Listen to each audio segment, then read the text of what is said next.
So, you want to run your own large language model, but which engine should you choose? Ollama, VLLM, or Llama.cpp?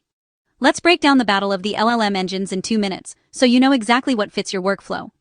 First up, Ollama. Think of this as the one-click solution for beginners and local development. It's basically like Docker, but for AI. With Ollama, you can set up and run models on your Mac, Linux, or Windows machine in minutes. No headaches, no crazy configs. The real magic? It's got a super slick library of models you can grab with a single command. Perfect if you want privacy and simplicity, and especially if you use Apple Silicon. But, heads up, Ollama isn't built for high-traffic scenarios. If lots of folks try to chat at once, performance can drop fast. Next, let's talk about VLLM, the performance powerhouse. If you're building an app for hundreds or thousands of users, VLLM is where it's at.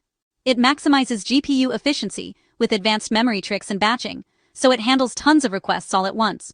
On paper, it's often 3 times faster than Ollama in high concurrency situations.